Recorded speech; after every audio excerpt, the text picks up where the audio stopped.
السلام عليكم ورحمة الله وبركاته. وعليكم السلام ورحمة الله وبركاته. إن الحمد لله نحمده ونستعينه ونستغفره ونعوذ بالله من شرور أنفسنا وسيئات أعمالنا من يهده الله فلا مضل له ومن يضلله فلا هادي له وأشهد أن لا إله إلا الله وحده لا شريك له وأشهد أن محمدا عبده ورسوله. أما بعد رب اشرح لي صدري ويسر لي أمري واحلل عقدة من لساني يفقهوا قولي رب زدني علما رب زدني علما. اللهم إني أسألك علما نافعا ورزقا طيبا وعملا متقبلا.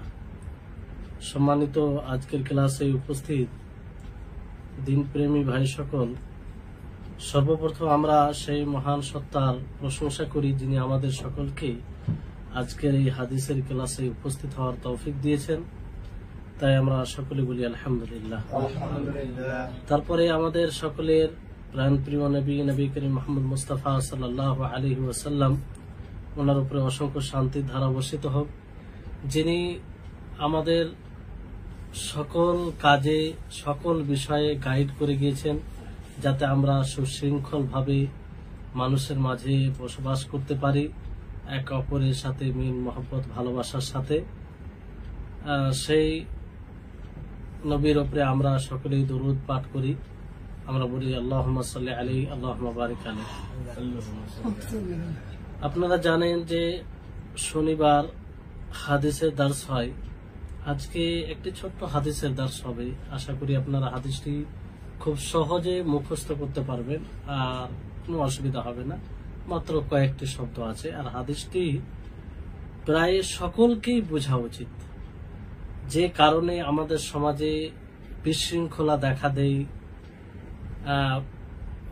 অশালীন ভাষা ব্যবহার হয়, সেই কারণ যদি এই হাদিসের উপর আমরা আমল করি তো ইনশাআল্লাহ এগুলো কিছুই দেখা দিবে না। হাদিসটি হচ্ছে عن عائشة رضي الله تعالى عنها عن النبي صلى الله عليه وسلم قال إن أبغض الرجال إلى الله الألد الخصم। একদম ছোট্ট হাদিস। আয়েশা রাদিয়াল্লাহু তাআলা আনহা থেকে বর্ণিত, তিনি নবী করিম মুহাম্মদ সাল্লাল্লাহু আলাইহি ওয়াসাল্লাম থেকে বর্ণনা করছেন। নবী সাল্লাল্লাহু আলাইহি ওয়াসাল্লাম বলেন, ইন্না আবগাদার রিজালি, যে মানুষের মধ্যে সর্বনিকৃষ্ট, আবগাজ মানে সর্বনিকৃষ্ট, আর রিজাল মানুষের মাঝে, ইলাল্লাহি আল্লাহর নিকটে, আল আলাদুল খাসিম যে প্রবল প্রচুর ঝগড়াটে, খুব বেশি বেশি ঝগড়া করে, বিতর্ক করে, তর্ক করে, সে মানুষের মাঝে সর্বনিকৃষ্ট কার নিকটে? আল্লাহ তাবারক ওয়া তাআলার নিকটে। তো এই হাদিসটি যদিও ছোট্ট হয়, এই হাদিসে অনেক অর্থ নিহিত আছে। সর্বোপরি এখানে বলা হয়েছে যে মানুষের মাঝে সর্বনিকৃষ্ট, তার মানে কি মহিলারা এই হাদিসের অন্তর্ভুক্ত নয়? হ্যাঁ, সবাই। মানুষের কথা কেন বলা হয়েছে? রিজাল কেন বলা হয়েছে? নেশা তো আল্লাহ নবী ইচ্ছা করলে নেশা বলতেন, কিংবা এইভাবে ইন আবগাদার রিজালি ওয়ান নিসাই, যে মানুষের এবং মহিলার মাঝে সর্বনিকৃষ্ট আল্লাহর নিকটে। কিন্তু এখানে শুধু মানুষের মাঝে, তার মানে ঝগড়া বিতর্ক একমাত্র কি পুরুষরাই করে? মহিলারা করে না? মহিলারা করে। আসলে মানুষ এই ঝগড়াতে মজবুত কারা হয় বেশি? পুরুষরা। ঝগড়া যখন একদম প্রবল ঝগড়া হয়, সেটা তীব্র আকারে পৌঁছে যায়, আর সেখানে বড় ভূমিকা থাকে কাদের? পুরুষদের। বড় যখন ফিতনা ফাসাদ এগুলো শুরু হয়, বিতর্ক একদম খুব মানে প্রবল আকারে বেড়ে যায়, তো এই জন্য এই রিজাল শব্দ নিয়ে আসা হয়েছে, বুঝতে পারলেন? আর এক কথা যে এটা মানে তাগলিব, মানে বেশিরভাগ এটা হয় যে তাদের মাঝে, মেয়েদের মাঝেও ঝগড়া হয় কিন্তু মানে পুরুষদের মতো নয়, কিংবা একটা পুরুষদেরকে বলে উভয়কে সামিল করা হয়েছে, অনেক ক্ষেত্রে পুরুষদেরকে সম্বোধন করা হয়েছে, কিন্তু সেখানে পুরুষ মহিলা উভয়কে সামিল করা হয়, বুঝতে পারলেন? তো এখানে শরীয়তে বহু জায়গায় আপনার অনেক ক্ষেত্রে শুধু পুরুষদেরকে সম্বোধন করা হয়, কিন্তু সেখানে পুরুষ বলে উভয় লিঙ্গই মানে অর্থ নেওয়া হয়েছে, বুঝতে পারলেন? তাহলে এখানে এরকম বিষয় নয় যে শুধু পুরুষরাই ঝগড়া করে, এরকম নয়। তো এখানে আল আলাদ শব্দ ব্যবহার করা হয়েছে, যেটা লাদাদ আওয়াজ এর মানে ওজনে আসে, মানে এটা বিতর্কে, মানে বিতর্ক যে করে, আর বিতর্ক করতে গিয়ে হককে এড়িয়ে যায় কিংবা হককে সে নিচে করে, হক থেকে সে বক্র হয়ে যায়, কি হয়ে যায়? বক্র হয়ে যায়, মানে টেনা হয়ে যায়, আর পারদর্শী হয় ঝগড়াতে।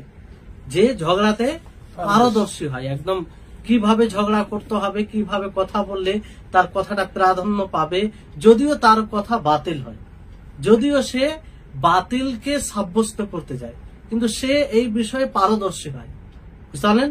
তাকে আল আলাদ বলা হয়, যে একদম প্রবল ঝগড়া করে, যে কোনো বিষয়ে তর্ক বিতর্ক শুরু করে দেয়, আর সব সময় সে চায় যে আমারই কথা প্রাধান্য পাক, আমারই জয়ী হোক, সে তার কথা হক হোক অথবা বাতিল হোক, তার এটা ইচ্ছা থাকবে যে আমারই কথা প্রাধান্যতা পাক, বুঝতে পারলেন? তো মানে এক কথাই হক কথা থেকে সে বক্র হয়ে যাবে। আল খাসম বলা হয় যে ঝগড়া করে, বিতর্ক করে, মানে বাতিল জিনিসকে নিয়ে অথবা হককে উঠিয়ে নেওয়ার জন্য। একটা জিনিস হক আছে কিন্তু তার মন চায় না, সে প্রবৃত্তির অনুসরণ করতে গিয়ে নিজের প্রবৃত্তির কথাকে সাব্যস্ত করার জন্য সে হককে উঠিয়ে দিতে চাইছে, বুঝতে পারলেন? অথবা বাতিলকে সাব্যস্ত করতে চাইছে, এইরকম ধরনের ঝগড়া করা।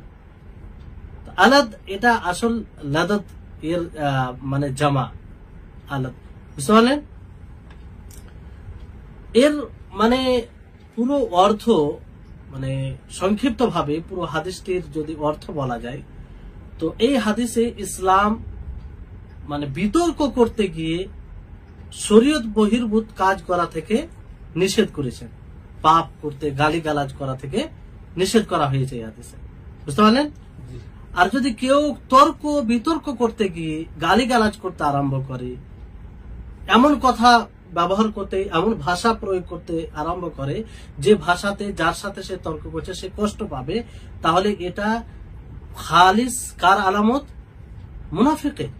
কিসের আলামত? মুনাফিকের, নিফাক। এটা যেমন আব্দুল্লাহ ইবনে আমর রাদিয়াল্লাহু তাআলা আনহুমা থেকে বর্ণিত, তিনি বলেন যে নবী সাল্লাল্লাহু আলাইহি ওয়াসাল্লাম বলেন, আরবাউন মান কুন্না ফীহি কানা মুনাফিকান খালিসান, যে চারটি এমন বিষয় রয়েছে, যে চারটি বিষয় কারোর মধ্যে যদি পাওয়া যায় তাহলে সে পাক্কা মুনাফিক হবে। কি হবে? পাক্কা মুনাফিক হবে। চারটি বিষয় যদি পাওয়া যায় তো পাক্কা মুনাফিক হবে। ওয়ামান কানাত ফীহি খাসলাতুম মিনহুন্না কানাত ফীহি খাসলাতুম মিনান নিফাক, যার মধ্যে এই চারটি বিষয়ের মধ্যে কোন একটি বিষয় পাওয়া যাবে, কোন একটি স্বভাব পাওয়া যাবে, তাহলে তার মধ্যে একটি নেফাকের স্বভাব পাওয়া যাবে। যতক্ষণ এই অভ্যাসগুলো বিদ্যমান থাকবে ততক্ষণ তার মধ্যে নেফাকের এই অভ্যাসগুলো গণ্য করা হবে, বুঝতে পারলেন? সেগুলো কি? যে একটা হচ্ছে ইদা তুমিনা খানা, যখন তাকে আমানতে কোনো জিনিস দেওয়া হবে তার আমানতের খেয়ানত করবে। আপনাকে টাকা রাখতে দিল আমানত হিসাবে, আপনি সেটা খেয়ে ফেললেন, তো এটা খেয়ানত করা। ওয়াইদা হাদ্দাসা কাযাবা, যখন সে কথা বলবে মিথ্যা কথা বলবে, যখনই মানুষের সাথে আলাপ আলোচনা করবে কি করবে? মিথ্যা কথা বলবে। ওয়াইদা আহাদা গাদারা, আর যখন মানুষের সাথে সে চুক্তি করবে সেটা চুক্তি ভঙ্গন করবে। ওয়াইদা খাসামা ফাজারা, আর যখন সে মানুষের সাথে তর্ক করবে কোন বিষয় নিয়ে তখন কি করবে? সে গালিগালাজ করবে। কি করবে? গালিগালাজ। আছে না সমাজে অনেক মানুষ, আমাদের মাঝেও আছে, দেখবেন যে কথা হতে গেলেই একটু শুরু হওয়া, কেবল শুরু হলো আর শুরু হয়ে গেল গালিগালাজ, মানে ভালোভাবে কথা তার মুখ থেকে বের হয় না। এটা কার আলামত? মুনাফিকের আলামত। সেজন্য হাফিজ ইবনে হাজার রাহিমাহুল্লাহ তিনি বলেন যে ফজরের বহু বচন ফুজুর বলা হয়, যে হক থেকে সরে যাওয়া, হক থেকে ঢলে যাওয়া, আর সেটাকে বাতিল করার কোনো বাহানা তালাশ করা, কোনো বাহানা অবলম্বন করা, কোনো উপায় খোঁজা, যে একটা জিনিস হক আছে সেটাকে রদ কিভাবে করতে হবে, প্রত্যাখ্যান করতে কিভাবে করতে হবে, সেটার সে উপায় খুঁজে। এটাকে ফজর বলা হয়, ফুজুর বলা হয়। বুঝতে পারলেন? তো এরকম। আর এই খাসাম যারা এই তর্ক বিতর্ক এইভাবে করে, যারা আলাদুল খাসিম প্রবল ঝগড়াতে হয়, তারা কি করে শরীয়ত বহির্ভূত যতগুলো পথ রয়েছে নিজের কথাকে সাব্যস্ত করার জন্য সমস্ত পথ অবলম্বন কি করে, সমস্ত পথ অবলম্বন করে। আর দেখবেন এটা বাস্তবের সাথে কতটা মিল খায়। এটা শুধু মানুষের সাথে, মানুষের সমাজে সীমিত নয়, এটা এমনকি কোর্ট, জেল কিংবা পুলিশ, থানা, এগুলো তো যায়। যেমন দেখবেন আপনি দেখবেন যে সমাজে কোন সময় ঝগড়া লাগে দুই ব্যক্তির মাঝে, তো কি করে নিজের কথাকে সাব্যস্ত করার জন্য মিথ্যার আশ্রয় নেই কি নেই? যেমন দুই দলে ঝগড়া লেগে গেছে, তো আগে কেস যে করবে, যে যতটা কঠিন কেস করবে সে ততটা ফাঁসবে, মানে যার উপরে কেস করা হবে সে ফাঁসবে। তো কি করে যে ওই সময় বিপক্ষ যে রয়েছে তাকে ফাঁসাবার জন্য জটিল কেস দিতে, অথচ তার বাস্তবতার সাথে কোনো সম্পর্ক নেই। এগুলোই তো আসে, রেপ কেস দিয়ে দেয়, অথচ এরকম কোন রেপ ঘটেনি। এগুলোকে মানুষ কিছু মনে করে না। থানাতে মানে এগুলো ভাবে যে না, আমি সামনে যে আমার বিপক্ষে আছে তাকে দমন করতে হবে, তাকে নিচু করতে হবে, তাকে হয়রান করতে হবে, এইরকম উদ্দেশ্যে সে এগুলো এত বড় মিথ্যা অপবাদ দিয়ে থাকে। বুঝতে পারলেন? তো সমস্ত শরীয়ত বহির্ভূত পথ অবলম্বন করবে নিজেকে জয় করার জন্য, নিজের কথাকে উপরে করার জন্য। বুঝতে পারলেন? এই জন্য আল্লাহ তাবারাক ওয়া তাআলা কুরআনুল কারীমে সূরা বাকারা 204 নম্বর আয়াতে বলেন যে ওয়ামিনান নাসি মান ইউজিবুকা কাওলুহু ফিল হায়াতিদ দুনিয়া ওয়া ইউশহিদুল্লাহ আলা মা ফি কলবিহি ওয়া হুয়া আলাদুল হিসাব। যে মানুষের মাঝে কিছু মানুষ আছে দেখবেন যে তাদের কথা আপনাকে অবাক করবে। কি করবে? অবাক করবে এই দুনিয়াবী জীবনে, অথচ তারা আল্লাহকে সাক্ষী বানাবে যা তাদের হৃদয়ে রয়েছে, আর তারা প্রচুর ঝগড়াতে হবে। কি হবে? দেখবেন আপনি সমাজে অনেক মানুষ আছে যে 5 ওয়াক্তের সালাত পড়ে। কি করে? 5 ওয়াক্তের সালাতে পড়ে, কিন্তু যখন বিতর্ক শুরু হয়ে যায় তখন এই গালিগালাজ শুরু হয়ে যায়, গালিগালাজ শুরু হয়ে যায়। মানে এমন ভাষায় কথা বলে যে ভাষায় কথা বলা তার জন্য মানে মোটেই কাম্য নয়। বুঝতে পারলেন? এই ধরনের লোক পাওয়া যাবে। এই জন্য নবী করিম মুহাম্মদ সাল্লাল্লাহু আলাইহি ওয়াসাল্লাম কি বলেন যে ইন্না আবগাদার রিজালি ইলাল্লাহি আলাদুল খাসিম, যে মানুষের মাঝে সবচেয়ে নিকৃষ্ট ব্যক্তি আল্লাহর নিকটে সে কে?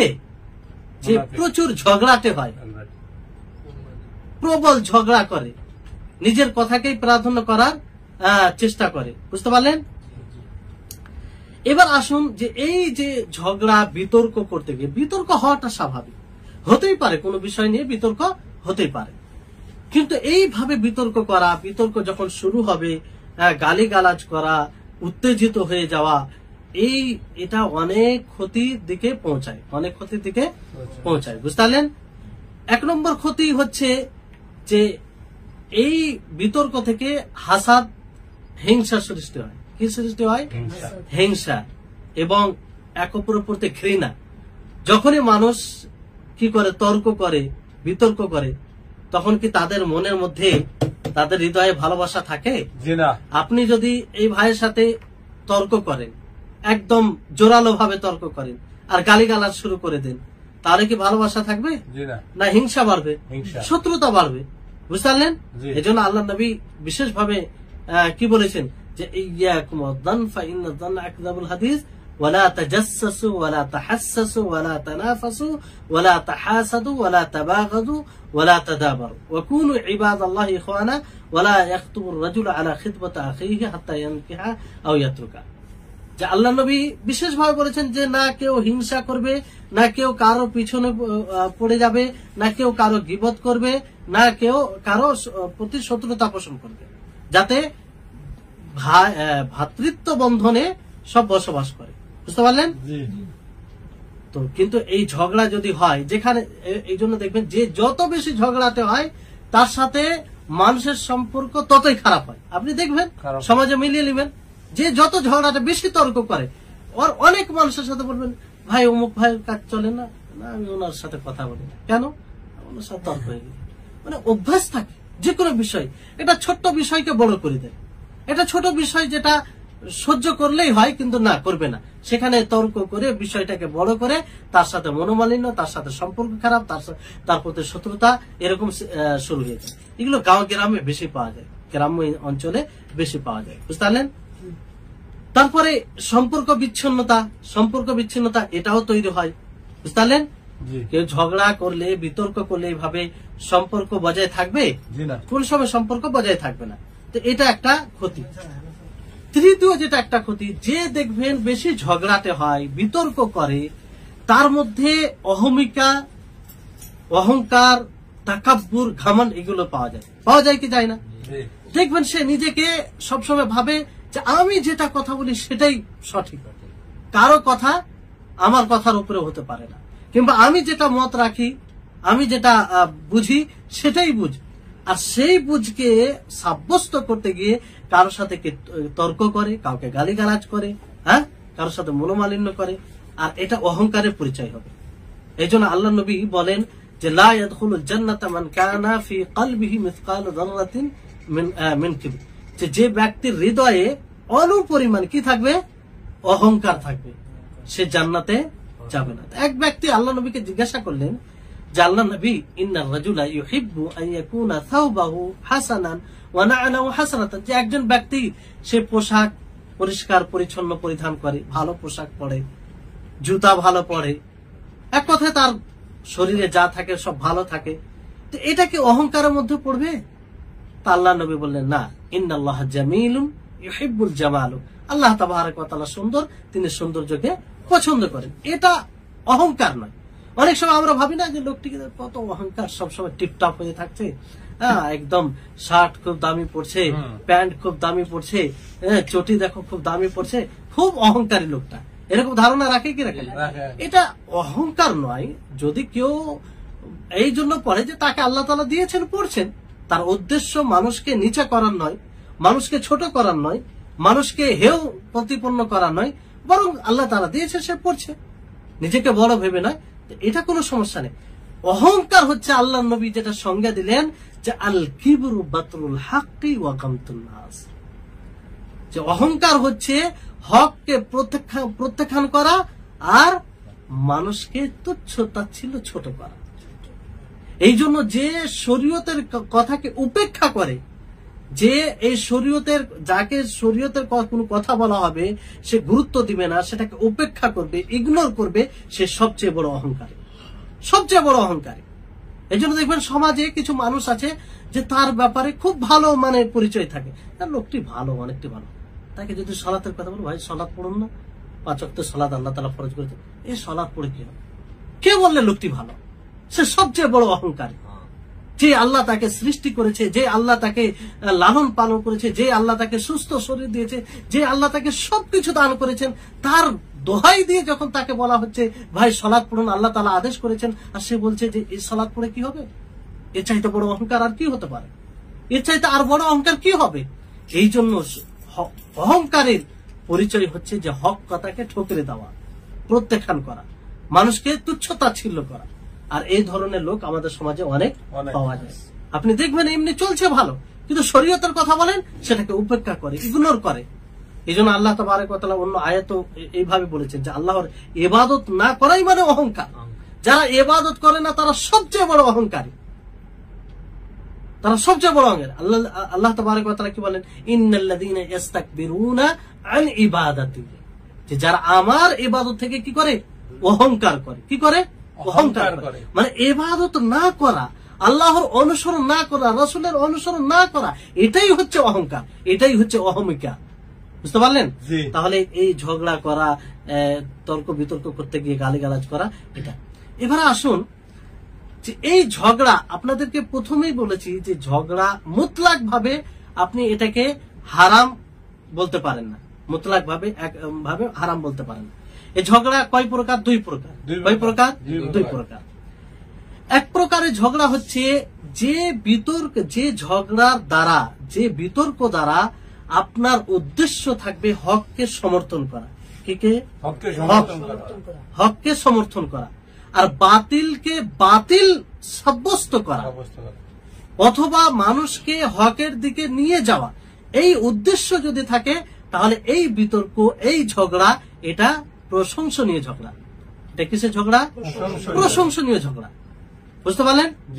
তাহলে এই বিষয়টি মনে রাখতে হবে। আর এরকম ঝগড়া বিতর্ক করতে পারেন আপনি, কিন্তু গালিগালাজ করতে যাবেন না। আপনার উদ্দেশ্য হচ্ছে হককে সমর্থন করা। সুন্দরভাবে আপনি আপনার কথাকে ব্যক্ত করুন। যদি সে নাও বুঝে, জাহালাতের মতো পরিচয় দেয়, তাহলে ওয়াইদা খাতাবাহুমুল জাহিলুনা ক্বালু সালামা। জাহিল, ওইরকম জাহিল মূর্খ অজ্ঞদেরকে সালাম এড়িয়ে যান। বুঝতে পারলেন? দ্বিতীয় প্রকারের যেটা বিতর্ক, যেটা অপছন্দনীয়, যেটা নিন্দনীয়, সেটা হচ্ছে যে এমন ভাবে, এমন উদ্দেশ্যে বিতর্ক করা যে বাতিলকে সাব্যস্ত করার উদ্দেশ্যে, বাতিলকে সাব্যস্ত করার উদ্দেশ্যে, অথবা বাতিলের সমর্থন করার উদ্দেশ্যে, অথবা মানুষকে বাতিলের দিকে নিয়ে যাওয়ার উদ্দেশ্যে। বুঝতে পারলেন? কিংবা অহংকার, অহমিকা প্রকাশ করার জন্য যে আমার কথাই সঠিক, এই উদ্দেশ্যে কেউ যদি বিতর্ক করে।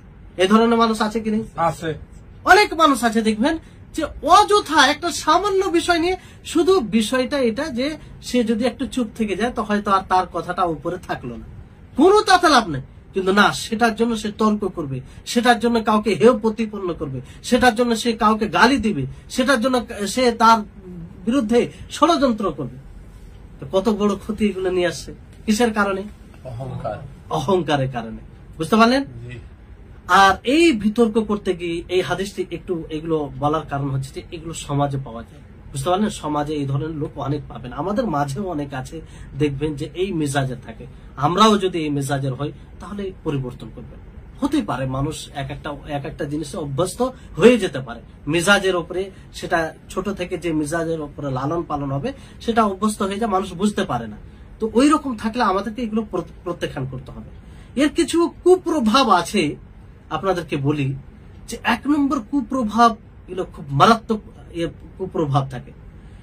যে ব্যক্তি বেশি বিতর্ক করে সে কিন্তু আস্তে আস্তে হেদায়েতের পথ থেকে দূরে চলে যায়। এর বাস্তব উদাহরণ আপনাদেরকে দেওয়া হবে। আল্লাহ নবী মুহাম্মদ সাল্লাল্লাহু আলাইহি ওয়াসাল্লাম একটি হাদিসে বলেন, মা যাল্লা কওমুন বা'দা হুদান কানু আলাইহি ইল্লা উতুল জাদালা সুম্মা তালা রাসূলুল্লাহ সাল্লাল্লাহু আলাইহি ওয়াসাল্লাম হাযিহিল আয়া মা দারাবুহু লাকা ইল্লা জাদালা বাল হুম কওমুন খাসিমুন। যে কোন কওম, কোন জাতি যখন হেদায়েত পাওয়ার পরে পথভ্রষ্ট হয়, কি হয়? পথভ্রষ্ট হয়। সেটা কিসের কারণে হয়? বিতর্ক করার কারণে, অযথা বিতর্ক করার কারণে, ঝগড়া করার কারণে। তারপর আল্লাহ নবী মুহাম্মদ সাল্লাল্লাহু আলাইহি ওয়াসাল্লাম এই আয়াতটি তেলাওয়াত করলেন, মা দারাবুহু লাকা ইল্লা জাদালা বাল হুম কওমুন খাসিমুন, যে তারা আপনার জন্য উদাহরণ দিচ্ছে, অথচ এটা কেবল তাদের বিতর্ক, আর তারা খুব ঝগড়াটে, তারা খুব ঝগড়া করে। তাহলে এই হাদিস দ্বারা এটা স্পষ্ট যে এই বিতর্ক করার কারণে মানুষ সঠিক হিদায়াত থেকে জলালাতে চলে আসে। বুঝতে পারলেন? গুমরাহিতে চলে আসেন। এই জন্য দেখবেন যারা বিতর্ক করে তারা হেদায়েতের পথে আসে, বিদআতীরা হেদায়েতের পথে আসে, তাদের হেদায়েতের পথ বন্ধ হয়ে যায়। তারা যে মনে করে যে আমার কথাই, এই জন্য ডিবেট হয়, আজকালকার যে ডিবেট হয়, কজন এই ডিবেটে মানে হেদায়েতের পথে আসে? ডিবেট যে বেশিরভাগ বর্তমান সময়ে বিদআতপন্থীরা করে, তাদের উদ্দেশ্য হচ্ছে যে আমি হারি জিতি, আমার কথাই সঠিক হবে। এই জন্য তারা হেদায়েতের পথে আসে না, বারবার ডিবেট করছে, কিন্তু এই একই অবস্থা, কোনো পরিবর্তন নেই তাদের মধ্যে। বুঝতে পারলেন? কেন? এই যে খাসিম, আল আলাদুল খাসিম, এর মধ্যে তারা মানে শীর্ষে আসবে, তারা এই হাদিসের অন্তর্ভুক্ত হবে। যে তাদের নিয়তি হচ্ছে যে তাদের কথাই প্রাধান্য, নিরপেক্ষভাবে বিষয়টিকে দেখে না, যে যেটা হকের কাছাকাছি হবে সেটাই গ্রহণ করবো। বুঝতে পারলেন? তারপরে দ্বিতীয় কুপ্রভাব হচ্ছে এতে ঈমান দুর্বল হয়। কি দুর্বল হয়? ঈমান দুর্বল হয়। যে যতটা তর্ক বিতর্ক করে ততটা তার ঈমান দূর হয়। এই বিতর্কের কারণে মানুষের মাঝে ফাসাদ সৃষ্টি হয়। কি সৃষ্টি হয়? ফাসাদ। দুই ব্যক্তির মধ্যে, দুই দলের মধ্যে, দুই গ্রামের মধ্যে যে বন্ধুত্ব রয়েছে সেটাকে নষ্ট করে, যে তাদের আন্তরিকতা রয়েছে সেটাকে নষ্ট করে, তাদের যে মানে অটুট একটা বন্ধন বাঁধন রয়েছে সম্পর্কের সেটাকে নষ্ট করে। কিসে? এই অযথা তর্ক বিতর্ক। বুঝতে পারলেন? যেটা জিদাল মজমুম, নিন্দনীয় যেটা তর্ক বিতর্ক, বাতিলের জন্য, বাতিলকে উঁচা করার জন্য। বুঝতে পারলেন? তারপরে এই ঝগড়া, এই বিতর্ক মানুষকে এক অপরকে কাফের করা পর্যন্ত নিয়ে যায়। চাই কি যায় না? তর্ক করতে তো অমুক কাফের। যেমন যারা কবর পূজারী রয়েছে বাংলাদেশে, যারা কবর পূজারী রয়েছে, মানে একদম কবর পূজারী, তারা চরমোনাইকে কাফের বলে। হ্যাঁ, চরমোনাই এদেরকে মানে এইভাবে লাগা আছে এক অপরকে মানে কাফের বলা। যদি এই জায়গায় তারা সুস্থভাবে, সুস্থ মস্তিষ্কে এটা ভাবতো যে কার কথা সঠিক, কোনটা কোরআন হাদিসের নিকটে, কোনটা মানতে গেলে আমরা হেদায়েতের পথে থাকবো, তাহলে তারা লাভবান হতো কি হতো না? কিন্তু সেটা না করে না, মানে নিজের উপরে যেটা আছে সেটাই সঠিক হবে, এটাই চেষ্টা করে। বুঝতে পারলেন? তারপরে এই বিতর্কের কারণে শত্রুতা বৃদ্ধি পায়। কি বৃদ্ধি পায়? শত্রুতা বৃদ্ধি পায়, ফাটল সৃষ্টি হয় সমাজের মধ্যে। আর প্রত্যেক সমাজে কিছু লোক আছে দেখবেন যে সে বিতর্ক সৃষ্টি করে। দুই দল যে শান্তি ভাবে থাকে তার শান্তি হয় না, মানে শান্তি দেখে তার শান্তি হবে না, অশান্তি মানে সৃষ্টি করার সে চেষ্টা করবে, এরকম লোক আছে। তারপরে যে এই ধরনের বিতর্ক করে, বেশি বেশি তর্ক করে, অযথা অনর্থক, সে মিথ্যাও কথা বলে, সে বুঝতে পারে না। অনেক সময় সে মানে এত মানে মনোযোগী হয়ে যায় যে সেই তর্ক বিতর্কের মধ্যে কতটা মিথ্যার মানে আশ্রয় নেই, কতটা মিথ্যা কথা বলে ফেলে, কিন্তু সে বুঝতে পারে না। এই যে তর্কে মানে সে মনে করছে যে আমার কথাই যাতে সাব্যস্ত হয়, আমার কথাই যেন ঠিক হয়, এটা প্রমাণ করতে গিয়ে অনেক মিথ্যা বলে থাকে, আবেগের কারণে সে বুঝতেও পারে না। এগুলো হয়ে থাকে, আমরা যদি ভাবি তো বুঝতে পারবো। অনেক সময় নিজের দ্বারা তো হয় যে অনেক সময় কোনো কথা উঠলো, হয়তো সামনেওয়ালা যেটা বলছে সেটাই সঠিক, কিন্তু আমার মনে বলছে এটা কিভাবে মেনে নেবো, হ্যাঁ, কিংবা না আমারটা সঠিক হবে, কিংবা ছোট হয়ে যাব, তখন সেখানে একদম তুমুল তর্ক শুরু হয়ে গেল। আর যখনই তুমুল তর্ক শুরু হয়ে গেল তখন গালিগালাজ, এমন ভাবে কথা বলা যে সামনে যার সাথে তর্ক হচ্ছে তাকে তার কষ্ট হবে, কিংবা মিথ্যার আশ্রয় নেওয়া, এইভাবে। তারপর এই বিতর্কের কারণে হক কথাকে প্রত্যাখ্যান করে, সেটাকে ছুড়ে ফেলে দেয়, এরকম হয়। তারপরে এখানে যেহেতু এই বিষয়টি আসছে, তো এখানে আমরা কিছু আদব জেনে নিই। যখনই কারোর সাথে বিতর্ক হবে আমাদেরকে সেই আদবগুলোর খেয়াল রাখতে হবে। কিসের খেয়াল রাখতে হবে? আদবগুলো। কারণ বিতর্ক করা একদম তো হারাম নয়। বিতর্ক করা যেটা এক প্রকার বিতর্ক, সেটা কি বললাম, ওটা তো পছন্দনীয়, প্রশংসনীয়। তো সেই আদবগুলো কি? এক নম্বর আদব হচ্ছে যে আমরা যখনই কোনো বিতর্ক করব, কোনো বিষয় নিয়ে আমরা কথা বলা বলি করব, তখন যেন আমরা এটা মনে রাখি যে আল্লাহর নজরদারি আমাদের উপরে রয়েছে। আল্লাহ তাআলা সবকিছু দেখছেন, আল্লাহ তাআলা সবকিছু শুনছেন, আমি যে এর অন্তরে নিয়ে আছি সেটাও আল্লাহ তাআলা জানছেন। বুঝতে পারলেন? এজন্য আল্লাহ তাবারক ওয়া তাআলা বলেন যে সুম্মা ইন্নাকুম ইয়াউমাল কিয়ামাতি ইনদা রাব্বিকুম তাখতাসিমুন, যে কিয়ামত দিবসে তোমরা তোমাদের রবের নিকটে কি করবে? মুকদ্দমা নিয়ে আসবে, হ্যাঁ, তোমরা বিতর্ক করবে। জুবাইর বলেন, ইয়া রাসূলুল্লাহ আতুকাররিরু আলাইনা আল খুসুমা ইয়াউমাল কিয়ামা, যে কিয়ামত দিবসে আমরা যে দুনিয়াতে এরকম ভাবে তর্ক করে থাকি, এটাকে রিপিট করা হবে? হ্যাঁ, এটাকে রিপিট করা হবে যেটা আমরা দুনিয়াতে করে থাকি? তো তিনি বলেন, হ্যাঁ, এটা রিপিট করা হবে। দুনিয়াতে যে কি উদ্দেশ্যে আমরা তর্ক করেছিলাম, কি উদ্দেশ্যে আমরা তর্ক করি, সেটা সেই কিয়ামত দিবসে স্পষ্ট হবে। এই জন্য সাবধান। এই জন্য তারপরে তিনি বলে ইন্নাল আমরা ইদান লাশাদীদ, তাহলে বিষয়টি তো অনেক ভয়ঙ্কর, অনেক কঠিন। আমরা তর্ক করতে গিয়ে এটা ভাবি না যে তর্ক করলাম, জি না, আমরা কি নিয়ে তো তর্ক করলাম, কিসের উদ্দেশ্যে তর্ক করলাম, এটা উপস্থাপন করা হবে কবে? কিয়ামত দিবসে সকলের সামনে। তারপরে তর্ক করতে গিয়ে আমাদেরকে সর্বোপরি মনে রাখতে হবে, যে বিষয়ে আমরা তর্ক করি না কেন, যে বিষয়ে আমরা মোকদ্দমা লড়ি না কেন, সেই বিষয়ে যদি কোরআন হাদিস থেকে কোন সিদ্ধান্ত চলে আসে তাহলে সেটাকে মাথা নত করে মেনে নিতে হবে। আল্লাহ তাবারক ওয়া তাআলা কি বলেন, ফালা রাব্বিকা লা ইউমিনুনা হাত্তা ইউহাক্কিমুকা ফীমা শাজারা বাইনাহুম সুম্মা লা ইয়াজিদু ফি আনফুসিহিম হারাজাম মিম্মা কাযাইতা ওয়া ইউসাল্লিমু তাসলিমা। যে আল্লাহ তাআলা নিজের কসম খেয়ে বলছেন যে তোমার রবের কসম, তারা অতক্ষণ পর্যন্ত মুমিন হতে পারবে না যতক্ষণ পর্যন্ত আপনাকে তারা বিচারক বলে মেনে না নেবে। বিচারক মানে বুঝতে পারলেন? জি। বিচারক মানে এটা যে বিষয়ে আল্লাহ এবং তার রাসূলের সিদ্ধান্ত চলে আসবে সেটাকে মেনে নিবে, সেখানে কোন রকম বরং পুরোপুরি মেনে নিবে, অন্তরে কোন রকম কিছু রাখা যাবে না, বুঝতে পারলেন? সন্তুষ্ট চিত্তে মেনে নেবে।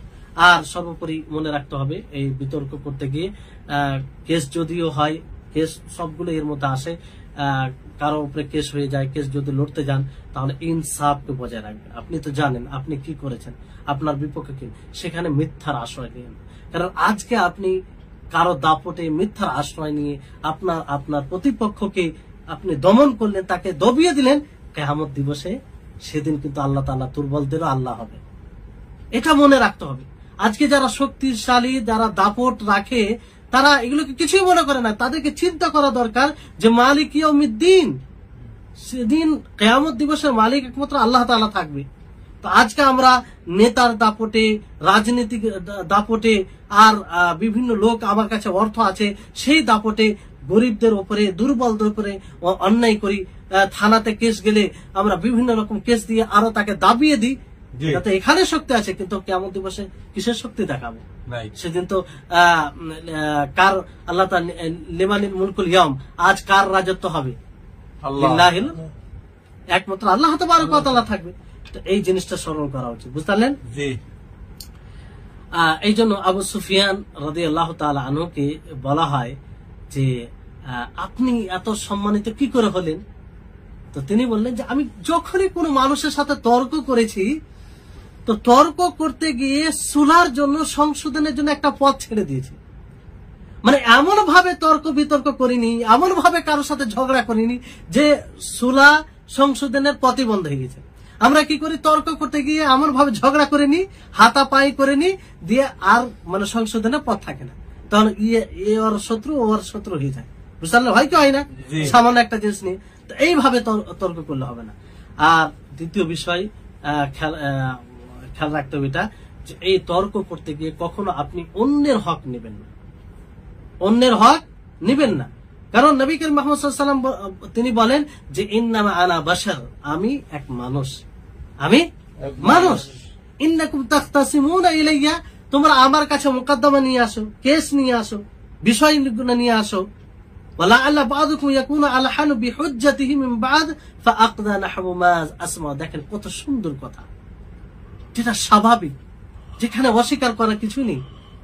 আল্লাহ নবী বলছেন যে হতে পারে তোমাদের মধ্যে কিছু মানুষ মিষ্টভাষী, ভাষার দিক দিয়ে খুব এগিয়ে, সে নিজের কথাকে খুব সুন্দরভাবে তুলে ধরতে পারে, ফলে তার কথাই আমাকে হক মনে হতে পারে। হয় কি হয় না? কোন মানুষ এত মিষ্টভাষী হয়, এত সুন্দর সাজিয়ে গুছিয়ে বলতে পারে, মনে হবে যে লোকটি মনে হয় ফারিস্তা, এখনই আসমান থেকে পড়েছে। আছে এরকম লোক, কিন্তু এত মানে সে মানে বিশৃঙ্খলা সৃষ্টিকারী হয়, অথচ মিষ্টভাষী হয় সে। তো আল্লাহ নবী কি ইঙ্গিত করলেন দেখেন, যে তোমাদের মধ্যে অনেকে আছে যে খুব সুন্দরভাবে তোমরা কথা বলতে পারো, ফলে তোমাদের কথা শুনে, তোমাদের কথা অনুযায়ী যেটা হক মনে হবে সেটা আমি ফয়সালা দিয়ে দেবো। ফামান কাযাইতু লাহু মিন হাক্কি আখিহি শাইউন ফালা ইয়াখুযু। তো আল্লাহ নবী কি বললেন, যে এই জন্য আমি যদি কারো কোনো ভাইয়ের হকের বিরুদ্ধে ফয়সালা করে দিই, তাহলে মনে রাখবে যে তাকে একটি জাহান্নামের টুকরো দেওয়া হয়, জাহান্নামের টুকরো দেওয়া হয়। বর্তমান সময়ে যেগুলো ফয়সালা বিচার হয়, কি হবে এদের বলেন তো, কি অবস্থা হবে? এখানে তো জেনে বুঝে পক্ষপাতিত্ব হয়, যে কে কোন দিকে কার দিকে মাল পাওয়া যাবে। এখন তো রাজনৈতিক সেটাকে রূপ দিয়ে দেওয়া হয়, যে কোনো ঝগড়া হয় সেটাকে রাজনৈতিক। আল্লাহ এদেরকে হেদায়েত দান করুক, আল্লাহ এদের হৃদয়ে আল্লাহর ভয় দেব। কঠিন সমস্যা, কোনো ভয় নাই, যে কোনো ঝগড়াকে রাজনীতির রং দিয়ে, যেটা মানে যেদিকে মানে সামনে তারা দেখে যে সামনে ইলেকশনে কার কোন দিকে থাকলে লাভ হবে, সেই অনুযায়ী বিচার করে। এদেরকে দেখে অনেক সময় মানে ব্যথিত হয় যে এরা কিয়ামত দিবসে কি হিসাব দিবে, কি বলবে আল্লাহকে। আল্লাহ তাআলা তো ছাড়বে না, কারণ এটা তো হুকুকুল ইবাদ। তো এই হচ্ছে বিষয়। তাহলে এইগুলো খেয়াল রাখতে হবে। আর আরেকটি বিষয় যে জিহ্বাকে নিয়ন্ত্রণে রাখতে হবে। বিতর্ক যখনই করবেন কারোর সাথে এই জিহ্বাকে নিয়ন্ত্রণে রাখবেন, যেটা মানে সঠিক সেটাই বলবেন, কারণ মিথ্যা কথা বললে সেটা মুনাফিকের আলামত হবে। আর বিতর্ক করতে গিয়ে যদি আপনি গালিগালাজ করেন তাহলে সেটা কি হবে? মুনাফিকের আলামত হবে। হ্যাঁ, তো এই হাদিসের অনেক লাভ আছে। একটা হচ্ছে যে ধমক দেওয়া হয়েছে যারা এই বিতর্কে গালিগালাজ করে, এমন অশ্লীল ভাষা ব্যবহার করে এবং এই বিতর্ক বেশি করা, এটা এক প্রকারের জালালাত ও গুমরাহির আলামত কিংবা গুমরাহির দিকে নিয়ে যায়, বুঝতে পারলেন? আর বেশি বেশি করে বিতর্ক করা বাতিলকে সাব্যস্ত করার জন্য এটা এই জিহ্বার একটা বিপর্যয় বলতে পারেন, মুসিবত বলতে পারেন।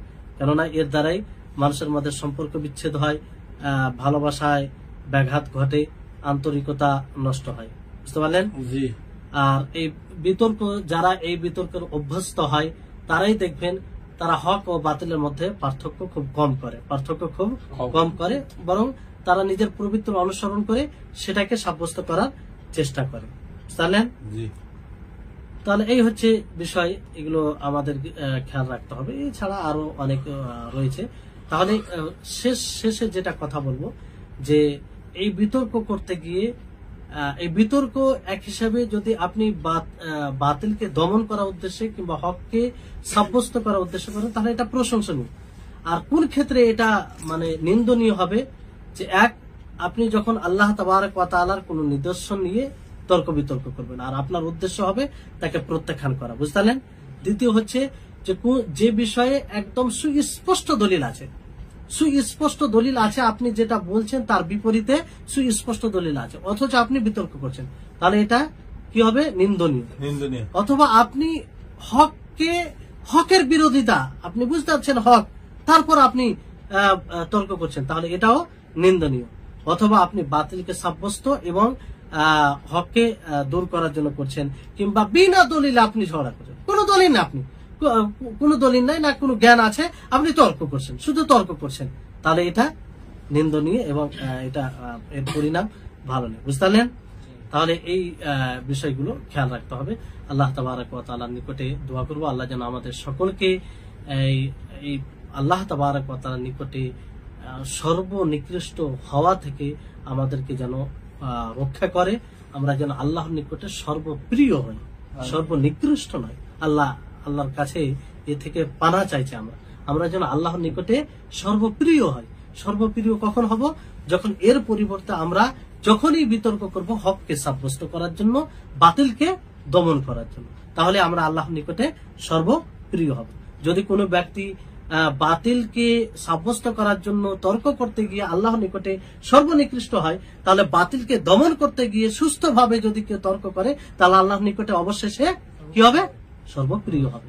তো এটা হওয়ার চেষ্টা করতে হবে। একটি ছোট্ট হাদিস সকলে মুখস্থ করবেন, আর এই হাদিসটি অনেক আমাদের নিজের জীবনে কাজে আসবে এবং যারা সমাজে আছে তাদেরকে এই হাদিস দ্বারা বুঝাতে পারে। আল্লাহ তাআলা আমাদের সকলকে যেন এই হাদিসের উপরে, এই হাদিস অনুযায়ী আমল করার তৌফিক দান করেন। আমিন।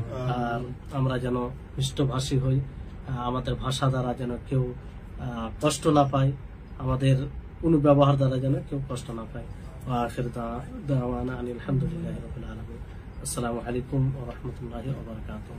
ওয়া আলাইকুম সালাম ওয়া রাহমাতুল্লাহি ওয়া বারাকাতুহু।